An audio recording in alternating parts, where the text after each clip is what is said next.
അയ്യപ്പന്റെ മണ്ണിൽ ഭക്തിയുടെ മറവിൽ നടക്കുന്നത് കോടികളുടെ അഴിമതിയോ? വിശ്വാസികളെ സാക്ഷിയാക്കി പിണറായി സർക്കാരിന്റെ തണലിൽ അരങ്ങേറുന്നത് സമാനതകളില്ലാത്ത സ്വർണ്ണക്കൊള്ളയാണോ? ശബരിമലയിലെ ഓരോ മണൽത്തിരിയെയും സാക്ഷിയാക്കി പ്രതിപക്ഷ നേതാവ് വി.ഡി. സതീശൻ ഇന്നുന്നയിച്ച ചോദ്യങ്ങൾ പിണറായി ഭരണകൂടത്തിന്റെ ഉറക്കം കെടുത്തുന്നതാണ്.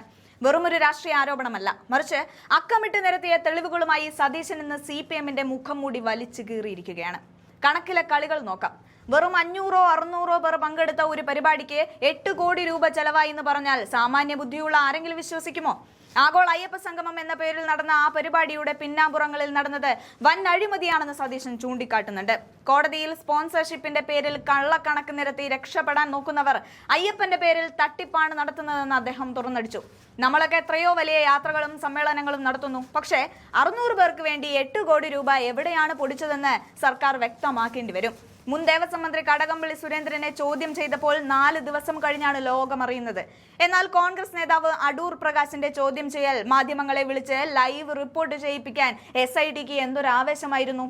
SITയിൽ ഇരുന്നു കൊണ്ട് CPM-ന് വേണ്ടി മഷി ഉണങ്ങാത്ത റിപ്പോർട്ടുകൾ ചോർത്തി കൊടുക്കുന്നവർ സതീശന്റെ കണ്ണിലുണ്ട്. CPM-ന്റെ പാർട്ടിക്കാരെ സംരക്ഷിക്കാനും UDF നേതാക്കളെ വേട്ടയാടാനും നോക്കുന്ന ഈ കളി അധികകാലം നടക്കില്ല എന്ന താക്കീതും അദ്ദേഹം നൽകി.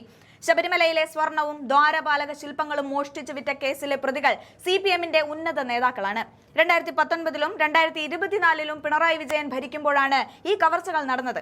വ്യാജമായ ഒരു അടിയന്തരാവസ്ഥയുണ്ടാക്കി, അതായത് ഫേക്ക് ഏജൻസി ഉണ്ടാക്കി വീണ്ടും സ്വർണം കടത്താൻ നോക്കിയത് കോടതി തന്നെ കണ്ടുപിടിച്ച കാര്യമാണ്. സ്വന്തം പാർട്ടിയിലെ നേതാക്കൾ അയ്യപ്പന്റെ സ്വർണം കവർന്നിട്ടും അവർക്കെതിരെ ഒരു അച്ചടക്ക നടപടി പോലും എടുക്കാത്ത പിണറായിയുടെ പാർട്ടിയാണോ സദാചാരം പ്രസംഗിക്കുന്നത് എന്ന് അദ്ദേഹം ചോദിക്കുമ്പോൾ കേരളം ചിന്തിച്ചു പോകും. ഭരണമാറ്റം പടിവാതിൽക്കൽ എത്തി നിൽക്കെ വികസന ജാഥയുടെ പേരിൽ നടക്കുന്ന നാടകങ്ങൾക്കൊന്നും ഇനി ജനങ്ങളെ പറ്റിക്കാൻ കഴിയില്ല.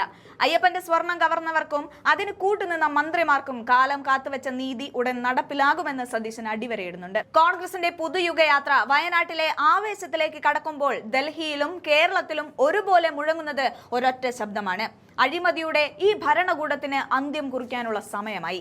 എന്തായാലും വി.ഡി. സതീശന്റെ പ്രതികരണം നമുക്കൊന്ന് കണ്ടു നോക്കാം. കോടതിയിൽ അവർ പറഞ്ഞതിന് സത്യവാങ്മൂലം കൊടുത്തത് സ്പോൺസർഷിപ്പിലൂടെ കണ്ടെത്തുമെന്നാണ്. ഒരുപാട് സ്പോൺസർഷിപ്പ് കൊടുത്തിട്ടുണ്ട് ഒരുപാട് ആളുകൾ.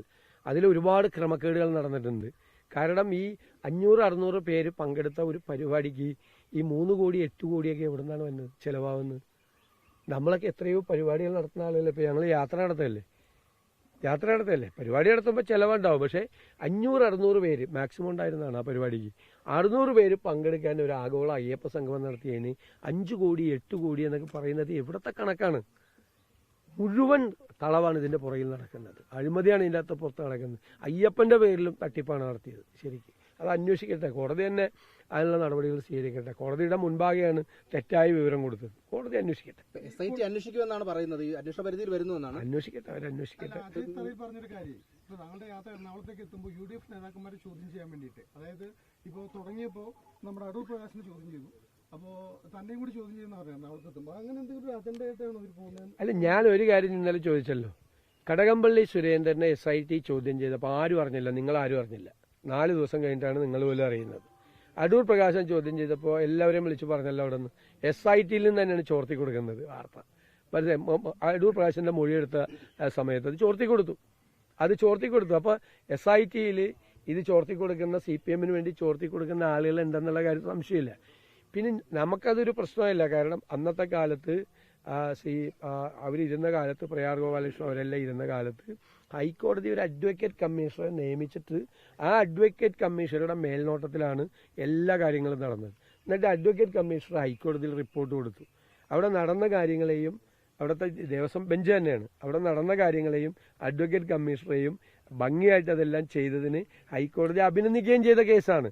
ഇനിയിപ്പോൾ വീണ്ടും കേസെടുത്ത് അന്വേഷിക്കട്ടെ, നമുക്കാർക്ക് യാതൊരു പരാതിയില്ല. പക്ഷെ 2019 അയ്യപ്പന്റെ സ്വർണവും ദ്വാരപാലക ശില്പവും കൊണ്ട് കോടീശ്വരന് വിറ്റ കേസിലെ പ്രതികൾ 3 പേര് ജയിലിൽ കിടക്കാണ്. CPM-ന്റെ നേതാക്കൾ. അത് മറക്കണ്ട.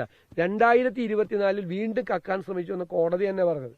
ഫേക്ക് അർജൻസി ഉണ്ടാക്കി, വ്യാജമായ ഒരു അർജൻസി ഉണ്ടാക്കി വീണ്ടും ഇതേ സാധനം കട്ടെടുക്കാൻ വേണ്ടി ശ്രമിച്ചു എന്ന് കോടതിയാണ് പറഞ്ഞത്. ഈ 2019-ലും 2024-ലും പിണറായി ഭരണമാണ് കേരളത്തിൽ നടക്കുന്നത്. അവർ ചെയ്ത പൊളിറ്റിക്കൽ അപ്പോയിന്റ്മെന്റ് ആയിട്ടുള്ള ആളുകളാണ്. വാസവൻ ഇപ്പം മന്ത്രിയും അന്ന് കടകംപള്ളി സുരേന്ദ്രൻ ദേവസ്വം മന്ത്രി.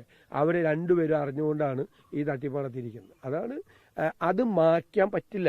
അത് മായ്ക്കാനുള്ള ശ്രമവും അത് മറയ്ക്കാനുള്ള ശ്രമമാണ് ഇപ്പൊ വ്യാപകമായി നടക്കുന്നത്. അവർക്കെതിരെ ഒരു നടപടി പോലും എടുത്തിട്ടില്ല. നിങ്ങൾ മനസ്സിലാക്കണം, ഒരു നടപടി പോലും, അച്ചടക്ക നടപടി പോലും ഈ അയ്യപ്പന്റെ സ്വർണം കവർന്നവർക്കെതിരെ എടുക്കാത്ത പാർട്ടിയാണ് CPM. എന്നിട്ട് പറയുകയാണ് ഇങ്ങനെ പ്രചരിപ്പിക്കുക. ഒരു വികസന മുന്നേറ്റ ജാഥയിൽ കേരള കോൺഗ്രസിന്റെ ജോസ് കെ മാണിയിൽ നിന്ന് മൈക്ക് വാങ്ങി റോഷി ഹസൻ ജോസ് കെ മാണി മത്സരിക്കുമെന്നൊക്കെ പറഞ്ഞ് പ്രഖ്യാപിച്ചത് ഒരു ചർച്ചയായിട്ടുണ്ട്. അതിനെ എങ്ങനെയാണ് UDF കാണുന്നത്? അതൊക്കെ അവരുടെ ആഭ്യന്തര കാര്യമല്ലേ, നമ്മൾ അതിനെക്കുറിച്ച് കമന്റ് പറയണ എന്തിനാ? അത് അവരുടെ ഒരു പാർട്ടി, അവരുടെ ആഭ്യന്തര കാര്യം, അവരുടെ ചെയർമാൻ മത്സരിക്കും എന്ന്, അത് അവരുടെ വിഷയം. നമ്മൾ അതിൻ്റെ അകത്തൊക്കെ ഞാൻ നോ കമന്റ്സ്.